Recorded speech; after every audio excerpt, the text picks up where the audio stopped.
support evil, evil will come back to haunt you. All of you never knew that IPOB and this Biafra movement was for your liberation.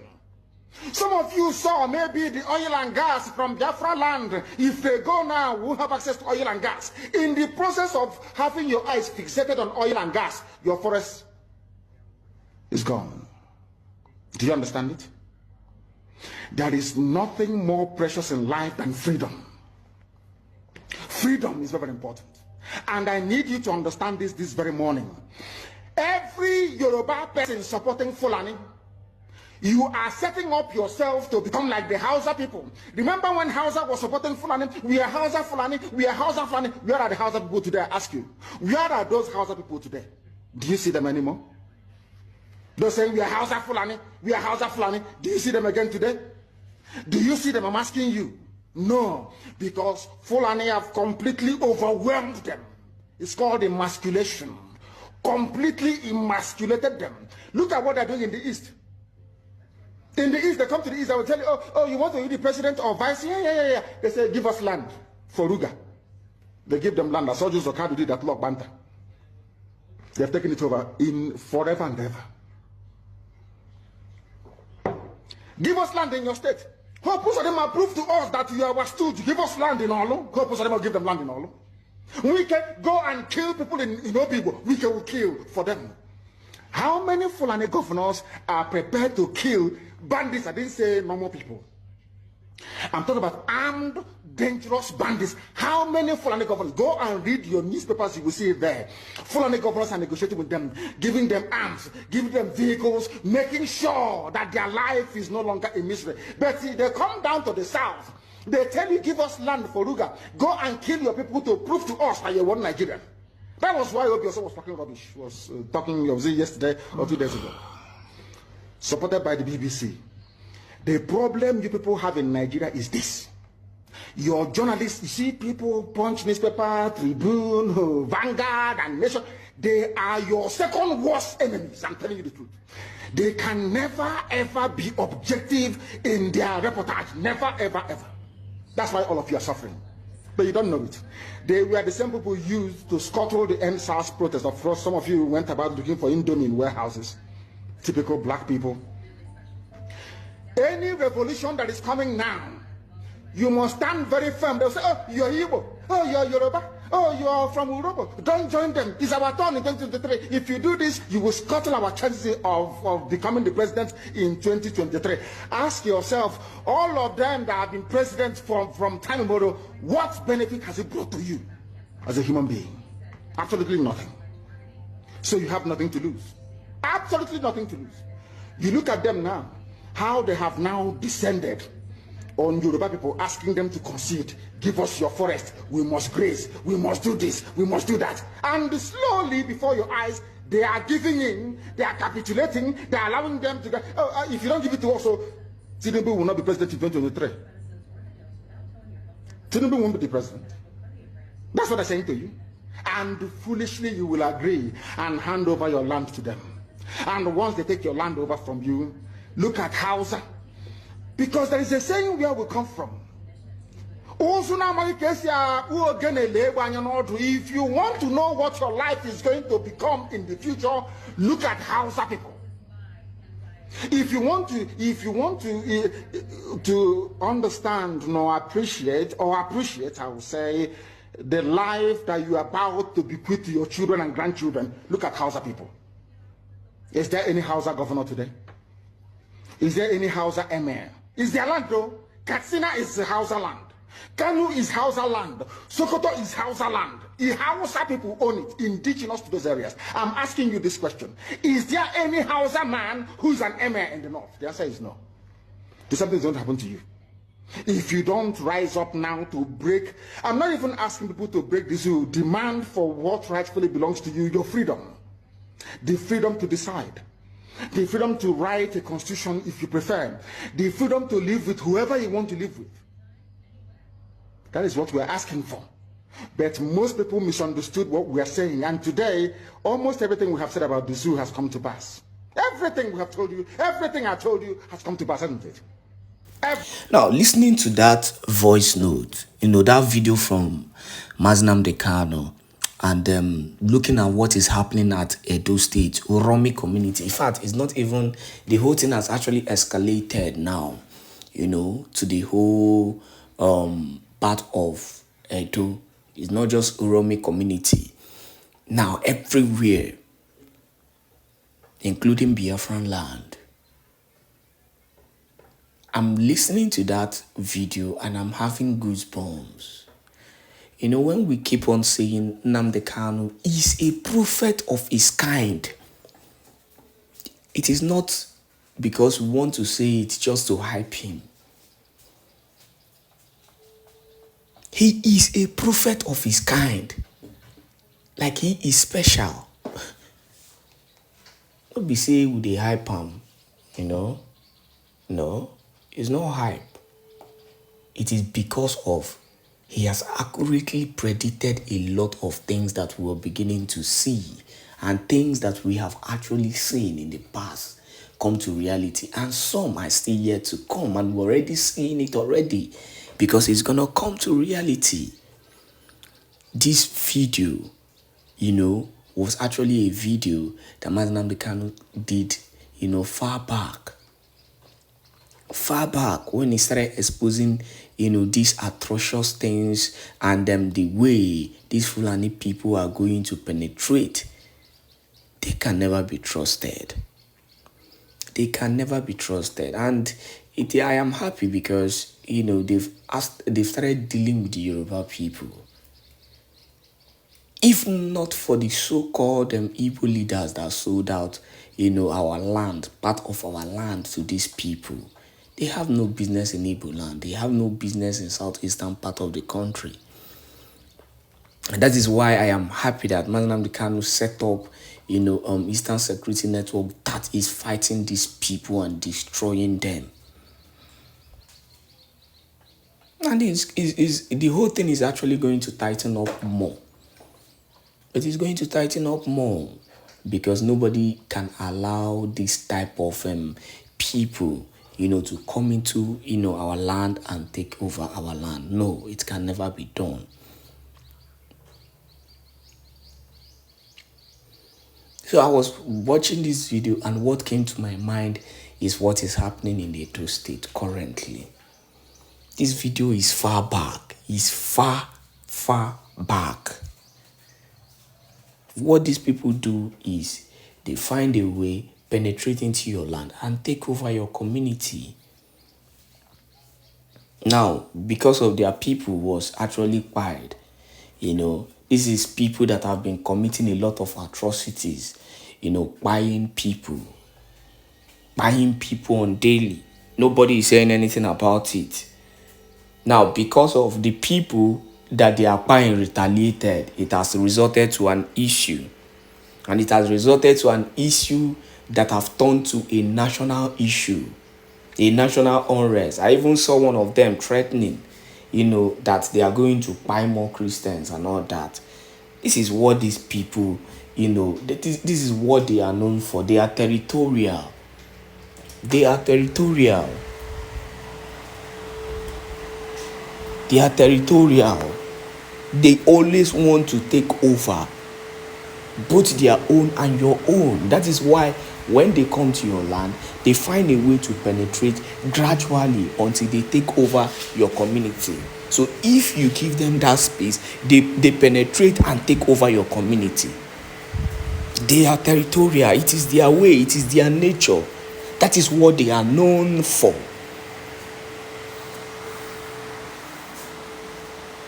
So when Nnamdi Kanu saw this thing, then he was shouting and he was screaming. They called him a terrorist. They called him all kind of names, But fast forward to today, we're already seeing what these people are doing. And people are now going back to these videos of the prophecy of the great liberator and the great prophet Nnamdi Kanu. Now, let us continue with this issue because a lot will also be exposed and opened up. on the course of this particular video. Enjoy and make sure you share this video to every supporter of Nnamdi Kanu and every lover of freedom. On our own people. Betrayals everywhere. Quest for fame and money. Money and power mongering. This is what criminality has caused our own people. Lying to their teeth. Emalezioku emankuya because akugogo.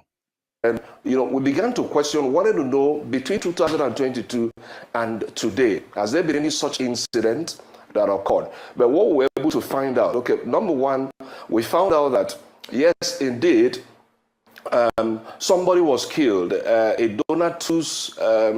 certain Donatus Ndubisi was actually killed in the farm. Do you think it's possible?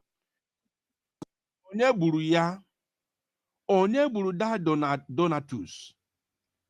This man, Anamajugi, Kedonye Buru Donatus. Because everything that this man is trying to say, when it's something that has to do with Fulani herdsmen terrorists, it becomes very difficult for him to say it. It becomes very, very difficult for him to speak, even to mention that name. It becomes difficult for him. Now let's continue. One. And then we also found out that there was a woman that was raped. And then. So you see, what he's trying to. Let me give you the psychological, the way this man is trying to use psychology. He's trying to use, although I've forgotten that word. This man is using reverse psychology against our own people. As in, if he's trying to let you know, yes, that now the allegation or the alleged massacre of people, something happened, but it's not really the massacre as it was portrayed on the social media. He was trying to let you know that, like he said, one Donatus was, unalived, and then the other one, he said one woman was raped. One Donatus was unalive. That is what he's saying. He's telling you that, yes, something happened, but it's not the way it was being, showcased on social media. And he's telling you that, yes, something happened, but it was just one of this, one of that. Reverse psychology.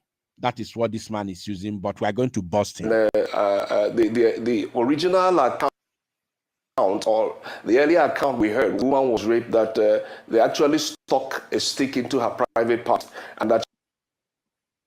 You see, he said what they had, but let's continue. She had Pay actually attention. Died and was in the mortuary. But I can say we went to the home of that woman, and when we interviewed her, she said, I may not. Can you see? Ifukondibo. Ifa kafa juwele nwannefa. Ifa ka ndị Igbo juwele Maazị Nnamdi Kanu. Ifa ka ndị Igbo juwele Maazị Simon Ekpa. Ebue dike na ọgụ ụnọ. Ọgụ amaruo achọwa dike. Pay attention, my people. Say that she's hale and healthy, because she explained to us that she was still having difficulty in. Something that I have videos and picture evidences that happened in so many places within that community. I even posted a video last month where one person mustered courage to go to the center, Ehamufu Center, to record a video where everywhere was completely deserted. Nobody is seen at sight. There's a 4-corner road there. There's a 4-road and junction. Nobody was seen at sight. Everywhere is completely deserted. Now let's continue. In walking, but then that hadn't. So that was a very false narrative. We also wanted to find out whether there was any incident of mass killing, And we can tell you, I can speak, authoritatively that all the reports we heard does not indicate that there has been any such mass killings. So when people You are a liar. You are a rogue. Ifele megbuo gị. Ọ sị n'afọ ya bụ anyị anụ ụka. Anyị anụ ụka ka ọ sị na anyị anụ ụka. Ifele megbuo gị. I wonder how you will be enjoying this money, knowing that you have come and lied against the dead. Shame on you. Ifele megbuo gị n'ezinụlọ gị.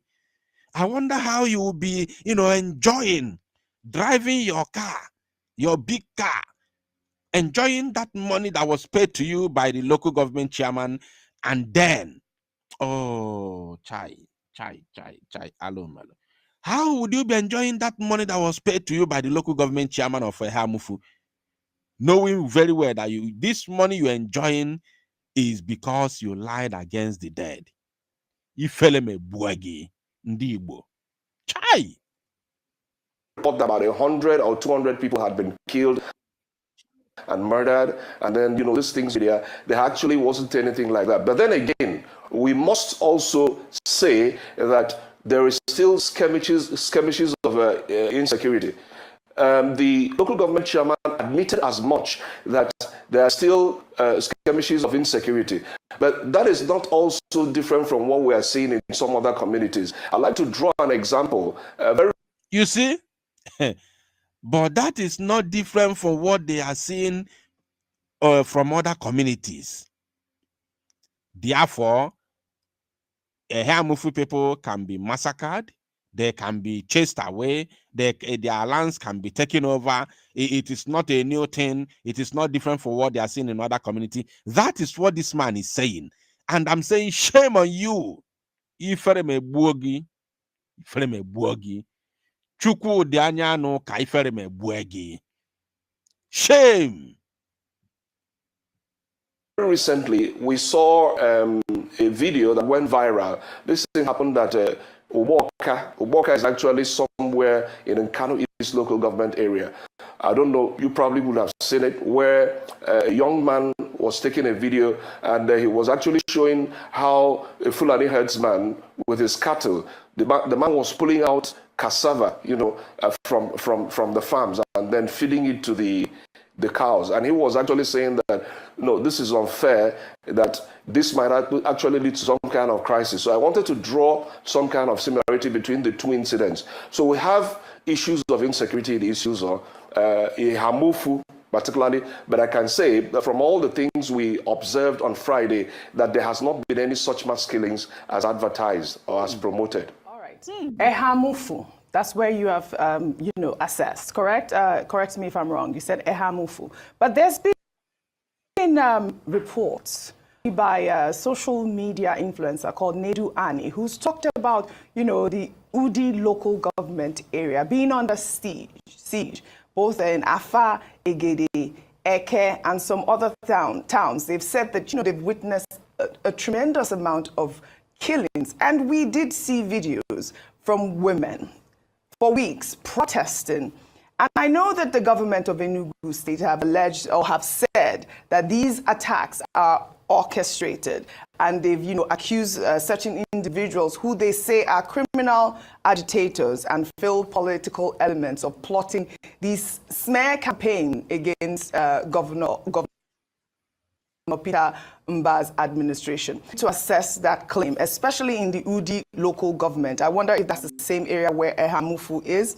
And also the claim by the Enugu state government that these killings are orchestrated. Those are the people. Those are actually the people that sent him. I am telling you, you are going to hear something. Those are the people that sent him. They said that they don't want their people to tarnish their names and their government.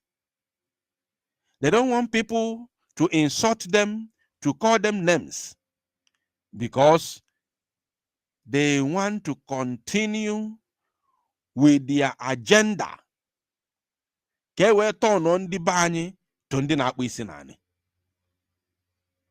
Ifugo ka e nwee ike ịtọnụ ndị be anyị to ndị na-akpụ isi n'anị. Those are the people that sent him. Pay attention, you will see everything. Go over that place, I will let you know. Okay, OG, that Udi is actually quite different from Hamufu. Hamufu is located in issues or local government area, while Udi, some of those towns that you mentioned now, are located in Udi local government area. I cannot speak very authoritatively concerning the Udi local government, but I'd like to also maybe use one of the visits we made to the Command and Control Center to speak based because we were taken to the Command and Control Center and we saw the sophisticated nature of the equipment that were there.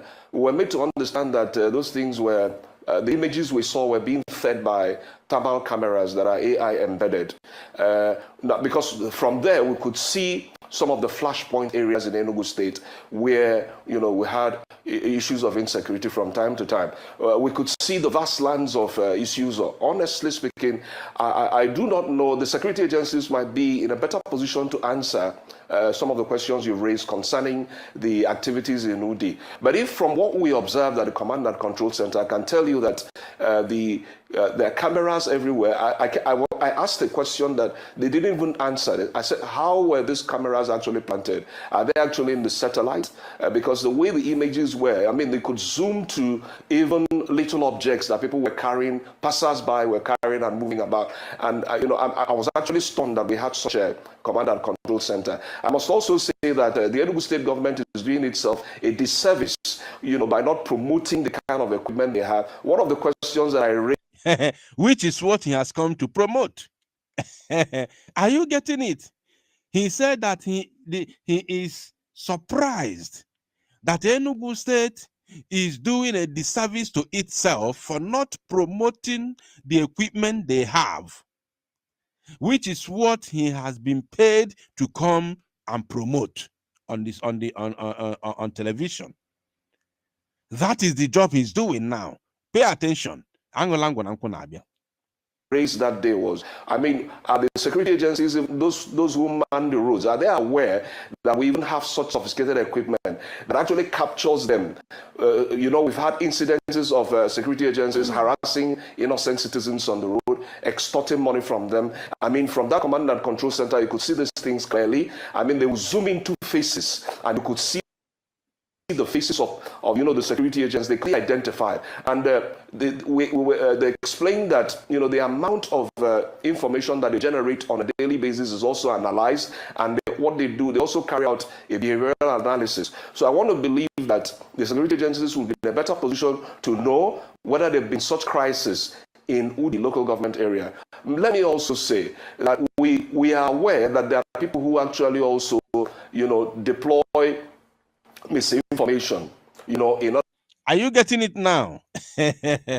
Let me also use this opportunity to tell those who are asking me to block somebody in the comment section. Don't worry about anybody. You already know that right here we don't block people.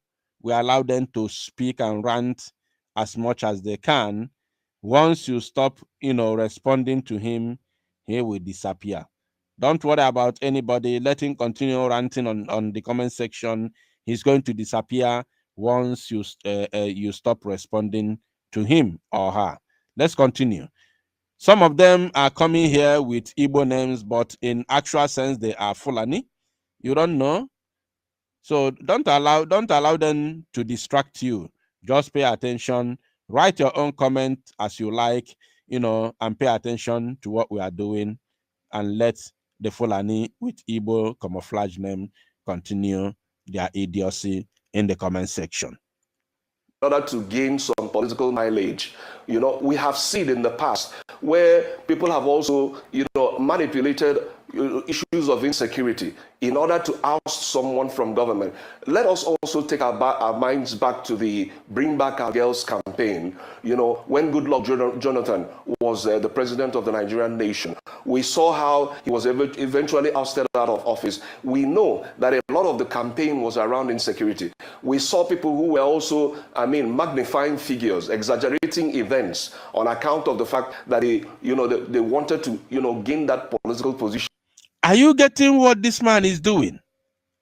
He is indirectly campaigning for the local government chairman and Peter Mba that sent him to come and do this.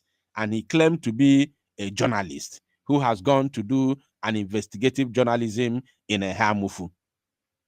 To claim as an investigative journalist, he has gone to the investigation in a Hamufu to ascertain the damages, the level of damages in a Hamufu. And he has come here to tell the world that it is all lies, that they are doing it to tarnish the image of the government. Pay attention, while we already have videos and pictorial evidences of what really happened in a Hamufu. They wanted to make sure that Jonathan did not continue as governor. So if maybe I cannot say authoritatively, I think I mentioned that earlier. So if there are people who are using such stuff, maybe because they intend to dent the image of the state government, I think the security agencies, it is their responsibility to, with all the equipment we saw, with all the facilities we saw, I don't see why such people should not be, such thing cannot be investigated to the point that we will narrow it down to such persons who are carrying such rumors and have them arrested and prosecuted, if that is the case in this case. Yes, thank you so much, Dr. Chukwuma. Now, Honorable Obiago was on another platform. Chukwudi is my name. Apologies, Chukwudi, Dr. Chukwudi. And he spoke on the issue in Isuzu local government, right? And Isuzu, local government. And this is what he said. He said the protest pertaining to the women who came out that happened was orchestrated and planned because the women came to his council and told him that some people pushed them into going for this protest. And what they were told was that the cows on the farms belonged to the government and that the reason for the planned protest is because of a ranching project. So he implied that the people believe that the government have an interest. Most women who protested were referring to what happened years ago. They are being misled to believe that the government is the one frustrating them. So basically, he said that the women who even came out to protest in the first place do not even know why they were there. Now, I have to confirm, are you saying that there's no, at this time, there's nothing like any herdsmen killing anyone? That's my first. Are you saying that that is not the case? Then second, you talked about and you admitted that a man was indeed killed and a woman was raped. Juxtaposing that with the sophisticated equipment that you've just spoken about, whatever happened to those two people? Was there any follow-up to the man who was killed? The woman who was raped, I don't know if there's a gravity to how bad the situation is, because I don't know if you meant the fact that she didn't die, but she was only raped means that there was information. There's a part to that story that is true. So I just want you to expatiate on these issues. Is there actually, are you saying there is nothing like this? Because that's really the crux of this conversation. Are you saying there is nothing like any situation right now? One is killed. This sophisticated equipment, are they following up on that? Why was he killed? Where was he killed? Who killed him? The woman who was raped, who raped her? Why was she? That's just what I want you to clarify for me here. Take a right hand, shake it out. Now, I want to show you something, actually. There's a certain question that was asked to this man, I don't remember who asked that very question, but I'm going to search for it. I'm going to search for that very question because one of the presenters decoded this man and knew that this man was on a mission. And that very question was asked where he exposed himself. I don't know if I can see that very spot here, or I should just let it play till that very, spot where that very question was asked. But I think we have to continue first while I keep on searching for it. Okay, Kachi, thank you very much for that question. First of all, let me take it from the middle. Who killed Ndubisi Donatus? I was on I was invited, one of the local stations in Enugu here invited me a couple of days ago to speak on this matter. And who killed Donatus? You know, because even during the radio program, actually called in to say, you know, that the Ndubisi, some people called to say that this young man was actually murdered by Fulani headsmen. And then we also got other calls that said, no, this woman was not murdered by Fulani headsmen. I think there's a dearth in investigative journalism. I want to indict, this is my major constituency, the media. I want to first of all indict the media and say, we're not actually doing the proper job that we should do. I'm in the classroom right now. I know I also worked a little as an investigative journalist. So we need people who will go undercover to issue to actually unravel the truth. Okay, because the mother of... Why do you need the people again? When you say you have done it, you called yourself an investigative journalist. You said you have done the job. You have gone there to unravel the situation. So why are you indicting any journalist in, again, why you claim to have done the job? Have you seen what you... Goodness me, what is wrong with our people? Hey, hello, Mello. One of the narratives we heard was that the mother of Ndubisi Donatus said that those who murdered her son, that she heard them when they were discussing in their local dialect.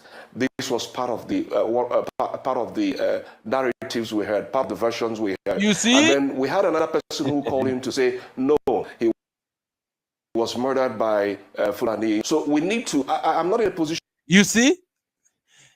In that same situation, this man is now trying to, to put this very allegation on the villagers. He's returning the allegation on the villagers, indicting the villagers. That's why he said that the mother of that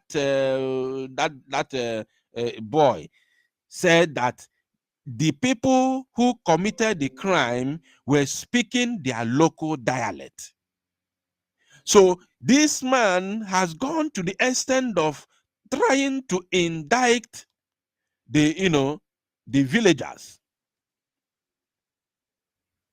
He went that far to return the allegation on the villagers.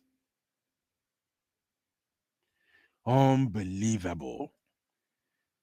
People can be very, very bad and wicked. I never believed this. Hey! To say exactly what happened, but the truth is that we cannot say for certainty or with certainty at this time that he was murdered by Fulani headsmen. But again, let us also look at the modus operandi of the Fulani headsmen. I think we all know how they come in and they sack entire communities. Are you saying that the Fulani headsmen, this is of course, I'm raising a question, and I do not know, it's like a rhetoric question. We should ask ourselves this question. Are you saying that the Fulani headsmen just came into that community because they wanted to kill? What will be their motive for wanting to do that? Was it disturbing them or preventing them from probably feeding their cattle? So we need to raise such questions. We need to determine that, and this is the responsibility of security agencies, primarily to unravel crimes so that stuff of this nature will not happen in future. I mean, it's about time we began to measure the performance of our security agencies based on the amount of crimes that are able to, solve. We need this thing solved. Okay, now, going to the other question, if you could remind me, I think the first one is about, am I saying that there hasn't been any Fulani killings? Yes, so the first was whether or not, and I think you just has there been any Fulani killings? Yes, the first was whether or not there's any Fulani killings. Okay, I can only rely on the narratives of the people we spoke to. Okay. I can only rely on the narratives of the people we spoke to. We went to a particular community called Ebo or Abo. I don't know actually how it's pronounced, but at least we interviewed them. One of them said that the government has the capability of preempting some of these crimes and stopping them even before they happen. All right. Can you clarify for us at whose instance your fact-finding trip? This is it. This is where I have been waiting for. Let's listen to this. Clarify for us. All right. Can you clarify for us at whose instance your fact-finding trip to that area was? Were you invited with the other journalists that you embarked on it? Who coordinated it? I'm asking so that we can be better informed about the criticism that has trailed the reluctance of different government agencies to respond in the manner that locals will appreciate and applaud. I like the fact that you mentioned how the local government chairman spoke to you, but preponderance of news in the media is that he hasn't done much and that the locals are not particularly feeling him. So I'm interested in how you were channeled into that area, and then your exact assessment of the intervention from the local government authority, and in particular the state government at this point in time. I appreciate the fact that you said that what you met on ground is not as dire as what is being reported, but then the response of government for as little as that you have seen, people are dying, people have been raped allegedly, but then we're saying that, oh, it's not as bad as people are saying. 7 reasons why this. I want you now to listen very, very attentively, because after here, I will begin to show you the videos from Ehamufu, and after that, we will all, move to the, the protest of our Prime Minister, Mazi Simon Ekpa. So I want you to pay very good attention to the response of this very man, the way he trebled, the way he spoke. This very question was what nailed him completely. And I was very, very happy when I watched this very video. I was very, very happy that this very journalist mustered the courage to ask him this question, because they know how to hide questions. They know how to hide, especially when they have gotten their own share. You understand? So I want you to pay attention, because this is where he exposed himself. All right, your question is in order. A very, very intelligent question. Let me say, we were invited by the local government chairman. The local government. Did you hear him? This is it. This is it. And he did not know he has exposed himself. Now, people like us will decode it. Were you supposed to be invited by a local government chairman or by any politician if you claim to be an investigative journalist? Were you supposed to be invited?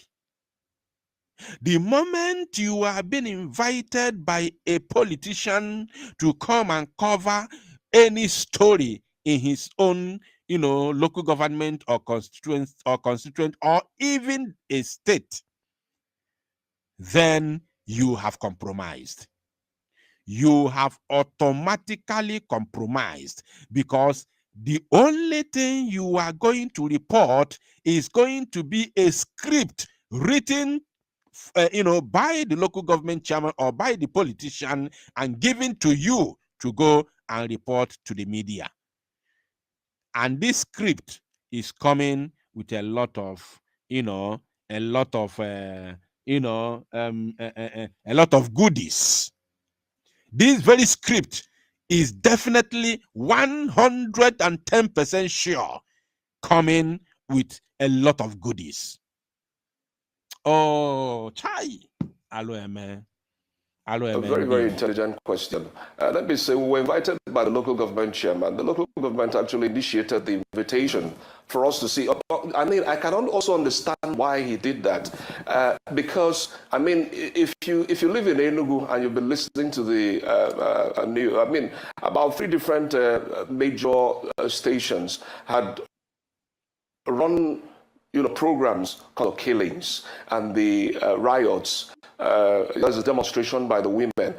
So he felt that his reputation was being tarred, and he needed to also let. Have you? I want you to let me know in the comment section as you are listening to me right now. Have you understood what I'm talking about? Is this not an evidence that this very man has compromised, that what he's saying since the beginning of this very video is a script? Have you seen it? Let us listen to that again, because after this, I'm going to remove this very video and show you the video of what is happening in Hamufu, and then we move into the protests organized by the Biafrans in Finland for the release of our Prime Minister, Mazi Simon Ekpa. Pay attention, please. Very important. Concerning these issues of killings. And because, I mean, if you live in Enugu, also understand what actually initiated. All right, your question is in order. A very, very intelligent question. Let me say, we were invited by the local government chairman. The local government actually initiated the invitation for us to see. I mean, I can also understand why he did that. Because, I mean, if you live in Enugu and you've been listening to the about 3 different major stations had run programs concerning these issues of killings and the riots. There's a demonstration by the women. So he felt that his reputation was being tarred, and he needed to also let independent journalists to see what was going on and assess the situation themselves. And then he invited you. And then he invited you. Isn't it? And then he invited you to come and clean his buttocks, to come and clean his butt with a script given to you. What did you assess? Where did you go? Why didn't you show us the videos and pictures of you in a Hamufu so that we may know and believe whatever you are saying here? How can an investigative journalist go for an investigation to a certain area or location without a camera, at least to take videos and pictures of him talking about the incident in that very location, and then show it on television? These are the things. Before you even come to Arise, that video must have been sent to Arise TV, so that as they are asking you these questions, they will be showing you live and direct in that very location in Ehamufu. That is how investigative journalism is being done. You don't just sit in your sitting room, maybe instead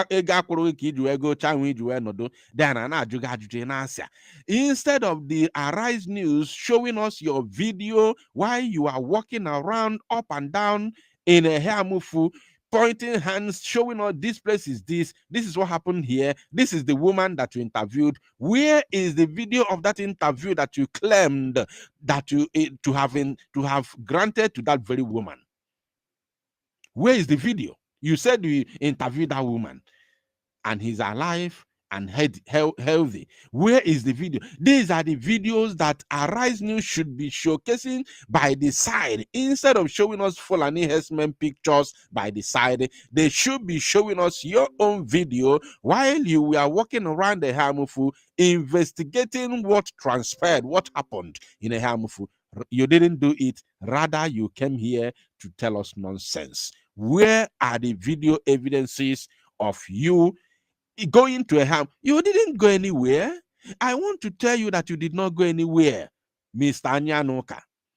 You did not go anywhere. The only place you went, your journey ended in the office of the local government chairman of issues or local government area. Simple. It is very simple as that. Your journey ended in the office of the local government chairman of Isuzo. That is where you ended your journey. You are a rogue. You are a rogue, a thief. That is who you are. Ndị Igbo. Idea ka anyị na-ele onwe anyị, this man pụta na national TV, see us lied against the dead because of money. Let's listen to him.